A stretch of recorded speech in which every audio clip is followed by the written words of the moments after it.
UNESCO is a UN humanitarian organisation whose mission statement includes the building of peace, the improvement of education and the alleviation of poverty worldwide. So naturally, America did this. The Obama administration has announced the U.S. will stop payment to UNESCO and suspend all future contributions. Why would we cut off support to an organisation that helps people in need all over the world? Because they recently voted to admit Palestine as a member.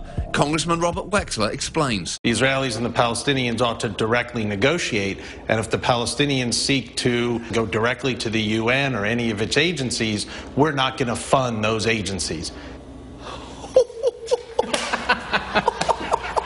Send a message. Well, we did send a message. Yeah, we did. Boom. The American government's hands are tied. This is the law. Yes, it's a law. A 20-year-old law which prohibited funding any UN organisation that recognised Palestine.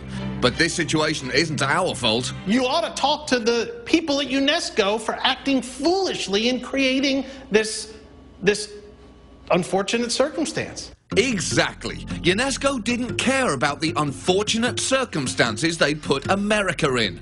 All they cared about was some poor, starving people. We're losing a program that would help us find water for 950,000 refugees. We're working on anti-famine programs.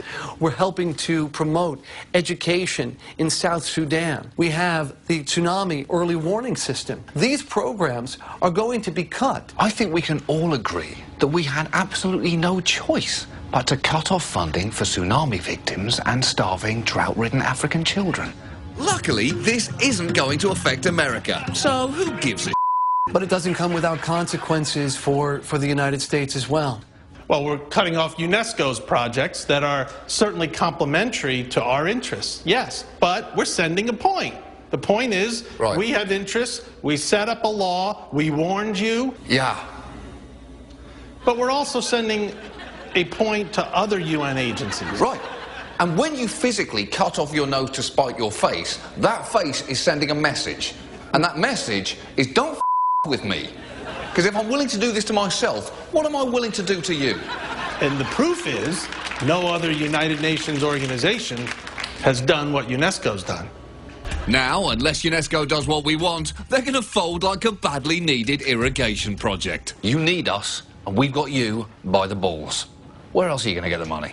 Well, there are other countries that see value in the work that we're doing. What big spender is going to get you out of this hole? Gabon. Gabon? They were the first country to step up and pledge $2 million. Gabon gave you $2 million. That's correct. Gabon. Let's see about this. Gabon stuck their $2 million where it didn't belong. Enraged, I travelled to Gabon. Gabon. To confront these tyrannical philanthropists arse face to face. This is bull. I met with the Gabonese president's press secretary to tell him that little countries like America were tired of being pushed around by Gabon.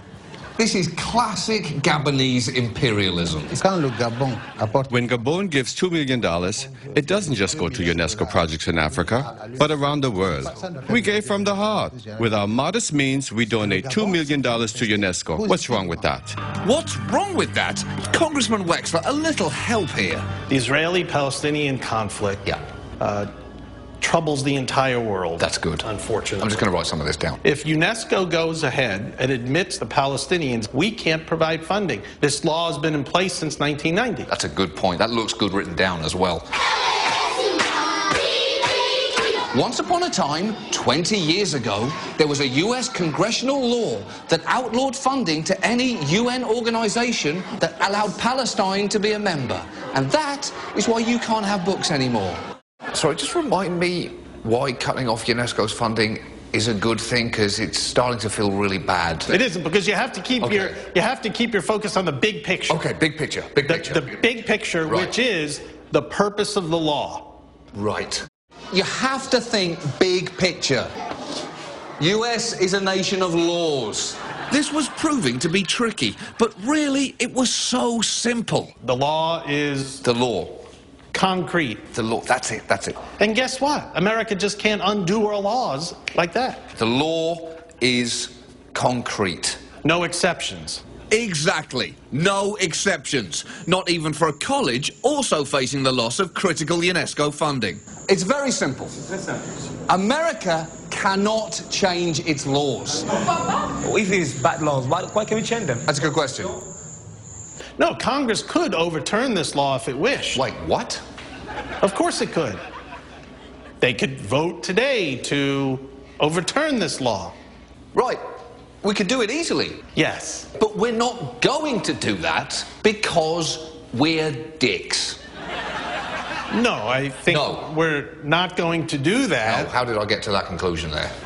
Help me, Congressman Wexler. You're my only hope. We didn't create this problem. That's the headline. We didn't create this problem. Although we did create the law. Although we did create the law. Right. Got me confused again. We're the good guys. We're the good guys here. We're the good guys here. Don't forget that. I'm not going to forget that. We are the good guys. For sure. For sure. Yes. And when those programs are getting shut down, we still feel like the good guys because... We are. We are. Because we are. It is just that simple. That's right. We are the good guys. Don't laugh. This is not a joke. This is the backbone of US foreign policy. But it turns out that's a tricky point to make when you've got these little faces staring at you. Can you please stop looking at me? I can't think. That's better. That's actually better. Yeah, that is better. Unfortunately, on one hand, you are the victims of that situation. Positive side, we're sending a message. And that message, you are going to have to cover your eyes because it is, yeah, oh God.